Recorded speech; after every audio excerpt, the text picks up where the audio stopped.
Hi mga kauni, for today's vlog nga guys, tuturuan ko naman kayong maglagay ng yellow basket. So paano ba magkakaroon ng yellow basket yung mga video nyo sa TikTok, lalo na kung isa kang affiliate, para hindi na sila mahihirapan pumunta lang ng showcase mo at kapag nakita nila yung video mo, pipindutin na lang nila yung product doon. So ganito lang simple yun guys, madali lang. So punta lang tayo ngayon dito sa TikTok natin.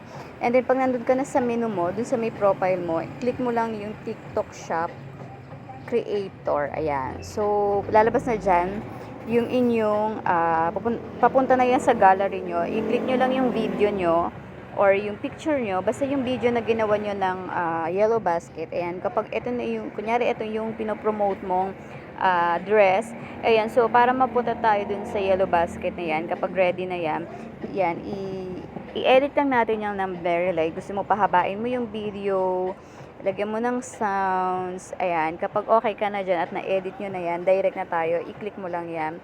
So, makikita mo dito guys, yung, syempre, i-open nyo yung CAI generate para malaman nila na AI yung gamit mo at hindi sila malito kung ikaw ba talaga yun. Tapos, syempre, name ng product. So, ilagay mo yung name ng product. Diyan na tayo mapupunta sa product. Ayun, yung yellow na product na nakalagay. Yan yung magiging yellow basket nyo dun sa video nyo kapag lumabas yan sa mga newsfeed ng inyong mga followers. So, kailangan naka-add na sa showcase na guys yung inyong product para i-add na lang natin. So, pag na-add nyo na yan guys, kunin nyo lang yung description ng product, i-copy link mo lang yan at i-paste mo lang yan doon sa video na gagawin natin para kapag na-upload na siya and then makikita nyo sa ibabaw yung yellow basket or kung yung tinatawag na nandun yung product na binibenta mo para hindi na sila nahihirapan na pumunta lang sa showcase mo.